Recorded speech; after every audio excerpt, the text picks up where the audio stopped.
rapidement, il ne reste que 10 minutes environ. Quelle solution durable, pérenne pour la question de l'énergie en Guinée? Très belle question.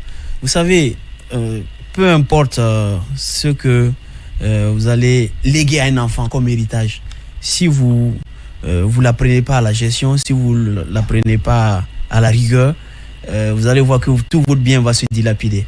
C'est ce qui m'en fait dire, c'est ce qui me pousse à dire qu'aujourd'hui, le mode de gouvernance, la performance et la gouvernance des DG aujourd'hui est vraiment à déplorer.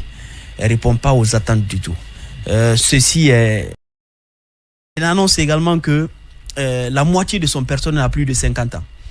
Donc, vous voyez... Alors, qu'est-ce qu'il faut aujourd'hui pour trouver une solution à la question de l'électricité? Malheureusement, on est pris par le temps. D'accord, c'est long, c'est assez long. Donc, la riposte, comme je vous viens de dire, à court terme, à moyen terme et à long terme. Et moi, j'ai fait une proposition. Il faut qu'aujourd'hui, la gestion de l'eau, de l'électricité aujourd'hui, n'ait rien à voir avec le régime politique qui va arriver. Donc, on fait un plan Marshall sur 10 ans. Peu importe le président qui arrive, on suit ce plan Marshall qui est mis en place le long des années, jusqu'à sur 10 années. Et aujourd'hui, je suis sûr qu'on est capable de faire des résultats. Mais tant qu'on vient, celui qui arrive accuse son prédécesseur. Alors, qu'est-ce qu'il faut dans ce plan Marshall là? Dans ce plan Marshall aujourd'hui, il faut investir aujourd'hui, notamment dans les infrastructures de production aujourd'hui, de transport d'électricité, de distribution, sécuriser nos recettes, la commercialisation, investir dans les ressources humaines, les personnes aujourd'hui qui vont gérer ces infrastructures, qui aient un plan de carrière, qu'ils aient la formation, qu'ils aient la technologie aujourd'hui, la modernisation des équipements. Aujourd'hui, sont incontournables à améliorer la desserte. Et je mise aussi pour la production aujourd'hui, parce qu'on est en train de raccorder le reste du pays. Dans une année, le réseau Guinée-Mali va finir. Donc, ça fait presque environ plus de 70 mégawatts de charge qu'on va ajouter au réseau. Donc, aujourd'hui, il faut développer le solaire. On a l'avantage aujourd'hui. Est-ce qu'on a le potentiel qu'il faut pour développer le solaire? Le potentiel, il existe. On a des relevés, on a des zones sur 1 mètre carré où tu as à peu près 4800 watts-heure pendant 24 heures sur 1 mètre carré. Il y a de bonnes zones avec de bonnes irradiations. Donc ces zones aujourd'hui peuvent permettre d'avoir une électricité propre aujourd'hui. Le solaire propre, durable, économique et aussi rentable. Ce n'est que par ces moyens aujourd'hui qu'on pourrait aujourd'hui améliorer aujourd'hui ce qu'on appelle notre bouquet énergétique, notre mix électrique qui est dominé par l'hydraulique, mais aussi on peut développer le solaire pour qu'il y ait un mix. Et aussi, il faut faire recours au thermique, comme j'ai dit, mais le thermique, avec le coût aujourd'hui, on n'est pas producteur de matières premières, HFO, gaz, etc. Regardez la centrale, le projet qu'on vient de signer avec les Américains, avec du gaz naturel liquéfié. On n'est pas producteur de gaz, donc on va importer du gaz aujourd'hui. Et ces Américains sont très smart, comme on dit en anglais, parce qu'ils ont vu aujourd'hui un besoin dans une zone minière. Donc, ça va faire aujourd'hui énormément de ressources ou bien énormément d'entrée d'argent pour ces industries. Parce que toutes ces mines, moi j'ai travaillé dans les mines, dans les zones de Bokeh, chaque mine a sa propre centrale qui fonctionne au gasoil. Donc, c'est une aubaine pour eux aujourd'hui qui est un producteur d'électricité qui est prêt à le fournir l'électricité à un coût compétitif. Vous savez, c'est un manque à gagner énorme aujourd'hui pour EDG. Parce que par ricochet, cet argent devait revenir dans les caisses de l'État. Voilà. Mais malheureusement... Est-ce qu'on a le potentiel pour les éoliennes, monsieur Coulibaly? Oui, il existe des éoliennes Oxford, donc on peut Oxford en haute mer. Vous avez dans les zones de Tamara, dans les zones de Kassa, Fotoba, etc. On peut installer des centrales éoliennes. Il existe des bons, parce que l'élément essentiel de l'installation d'une centrale éolienne, c'est la vitesse du vent. Si tu as une vitesse du vent qui est comprise entre 6 et 12 mètres par seconde, tu peux vraiment investir dans ce mode de production d'électricité. Oui, il existe le potentiel. Il y a des zones très venteuses, il y a des zones très propices à la mise en place des centrales éoliennes. Pour vous, l'économiste, qu'est-ce qu'il faut pour récupérer tout ce manque à gagner aujourd'hui? Il faut que l'État essaie, le pouvoir politique arrête d'interférer dans la gestion de EDG. EDG doit être une société anonyme avec ses organes de gouvernance tels qu'édictés par les normes de l'OHADA, une conseil d'administration, une direction générale et une autonomie de gestion. Premièrement, ça ce serait très. Deuxièmement, il faut que la nouvelle équipe qui est mise en place puisse avoir un plan stratégique dans ce plan stratégique, il doit d'abord revoir la tarification. Comme je dis, vous faites un audit de l'achat d'électricité par EDG et de l'audit du coût de production unitaire du kilowattheure par les centrales de EDG eux-mêmes.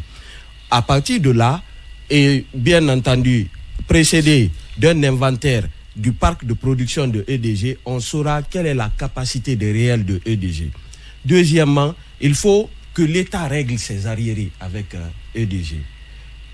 Il y a des compagnies et des administrations de l'État, ou bien encore les populations à faible revenu qui sont prises en charge par l'État, ceux pour lesquels l'État paye l'électricité, que l'État paye pour ceci effectivement, et que EDG aussi paye ses fournisseurs. Et que EDG, à partir de là, par exemple, puisse avoir une amélioration du taux de collecte. C'est que EDG doit amener auprès de ses clients tous ceux qui consomment de l'électricité en Guinée. Ça, c'est valable pour toute la population. Il faut que quand tu consommes de l'électricité, tu payes cette électricité-là. C'est normal. Aujourd'hui, on critique la gestion de EDG, mais en partie, les consommateurs véreux sont responsables de cette situation-là. Donc, il faut que nous changions tous qualitativement. Et en dernière ressource que je dirais, il faut que EDG se montre toujours plus en plus transparent. Il faut que EDG affiche sur son site internet, sur le site du ministère des Finances, ses états financiers, le rapport complet de l'expert comptable. Ça peut permettre à des gestionnaires de pouvoir situer le mal de EDG et de pouvoir y apporter une solution.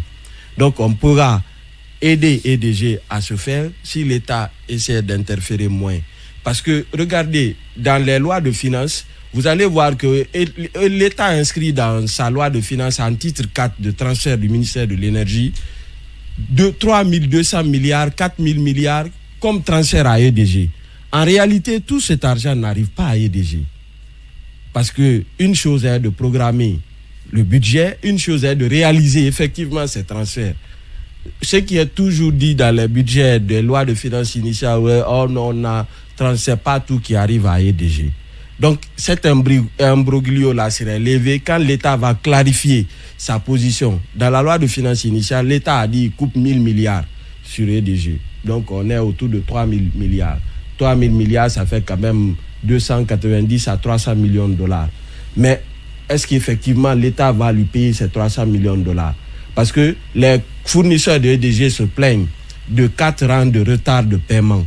Parce que l'État guinéen, parce que c'est des prêts concédés que l'État fait à EDG.